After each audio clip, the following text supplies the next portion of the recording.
All right, the Oklahoma State Cowboys trying to shake the effects of that three-game losing streak as they just finished up their spring football practice with the spring game on April 16th. We bring in Gerald Tracy from Cowboys Ride for Free to help us out on the Cowboys.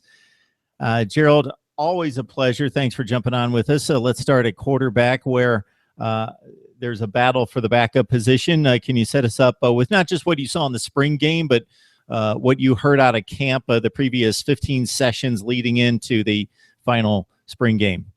Well, it's a little bit of a battle. I mean, obviously Rudolph's the guy. That's not going to change. But a lot of things could happen. They could keep him from playing a game or a quarter or however long it may be.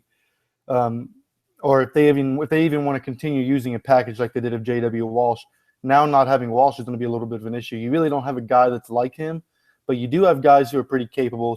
Taylor Cornelius, walk on, I believe he's a sophomore now. Might be it, but he's been looking pretty good in camp. But so is John Kolar, who will be a redshirt freshman this year. Coach Gundy was quoted saying that in scrimmages and practice, occasionally Kolar ran for 100 yards, which to me is amazing because I don't know if running backs can run for 100 yards behind this line. So if the quarterback's doing it, we should switch him to a different position. But it's been a little bit of a battle now. The spring game, I don't know if it didn't look like it's been a battle. The spring game looked like it was all Taylor Cornelius. Looked like he was going to be the second guy. He got more playing time. He threw for 192 yards, 2 touchdowns. He was throwing bombs. I mean, he looked like an Oklahoma State quarterback.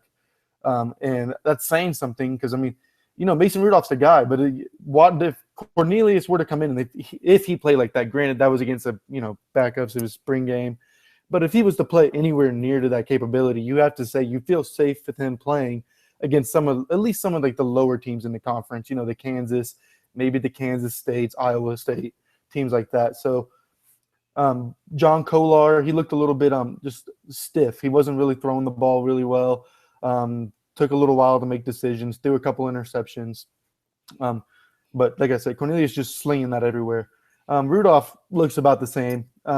He looks like he's improved on mobility a little bit. He's a lot bigger. He keeps getting bigger. I tell you, the strength process they got up here is fantastic because they're making these guys huge all the time. He's gotten bigger. His throws are a little look tighter. He's making decisions quicker. I like him as a actual prospect, as a quarterback prospect, if you're looking into it. But we'll see when it comes in when they start playing real teams, I guess. All right, Gerald, we could go a few different ways here. We love to talk quarterbacks and wide receivers, and people love to focus on that as football fans, but it starts in the trenches. Even in this conference, it really starts offensive line, defensive line.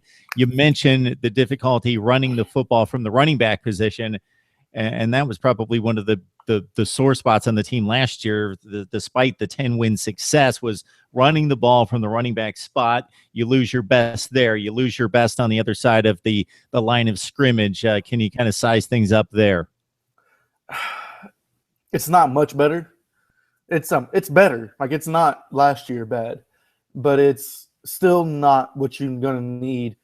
It's still not what you want to win 10-plus games. If the Cowboys do another 10-win season, it might be if the team that I saw the spring game, and from what I've been hearing, I mean, like, they're going to need some of those lucky breaks that they had last year to win 10 games again. The line's bigger. Guy Larry Williams, the JUCO transfer coming in, he's been doing really well. You got a couple freshmen that are going to be coming in who might be able to fight for a spot. But I mean, these guys, the center is a big issue. It's a big question mark. Like, can they play consistently? Because during the spring game, even, I mean, Rudolph got sacked multiple times. I can't think of the number off the top of my head right now. But and they were just like, he didn't have any time. Like, those are quick catch and throw plays, and the defensive line's already in his face. It's just stuff like that. They looked a little bit, but like I said, they still looked a little bit better. Occasionally during the run game, they were able to finally look like sometimes they were able to make a little bit of a hole for Chris Carson. Rennie Childs looks like the better back in that situation. But, I mean, that offensive line, it's just – that's going to be the big question, again, for this team this year. But I think Gunco are thinking that this might be the last year we have to worry about the offensive line. They got a good class coming in, but as you know, freshmen, you can only rely on so much. Yeah, so kind of flip the script on us and go defensive line again, missing the stud, coming back, trying to hold up defensively up front. They looked really well. Granted, it was against a bad offensive line, but they looked very good. Darian Daniels he was a freshman last year, and he's even bigger. You got a whole bunch of guys on that defensive line that I'll be looking at. It's not going to be what Ardba did last year. That's going to be hard to do. I mean, you've got to literally be a top first-round defensive lineman to get that kind of progress back, and that's just probably not going to happen. I'm not saying it isn't going to happen, but it's unlikely. They were good, though. They were getting pressure on almost every play, changing the outcome of the play. You notice a lot of the running backs, if there is film on it, I don't know how much film there is out there, but if anybody could ever find any, you'll notice a lot of the running backs have to change course of where they're going a lot because these holes they're not staying open long enough because this defensive line is just closing him and getting to the ball really quick. So it's nice. As you know, Gerald, during the spring, it's up to those guys that have the established positions locked down to just kind of sharpen the skills, maybe adjust to a new coordinator if that's the situation, but basically sharpen the skills and just stay healthy, get the reps in.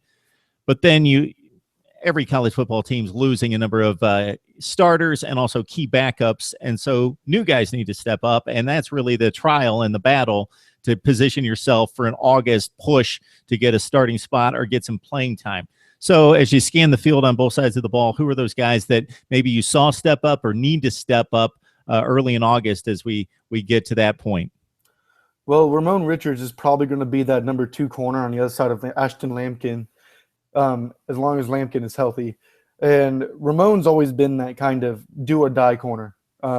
He's going to go for the ball all the time. That's what he was always for this first 2 years, and I won't be surprised if that's what he is his next 2 years. But during the spring game, I did see something from him that we normally don't, which was hitting the receiver instead of going after the ball.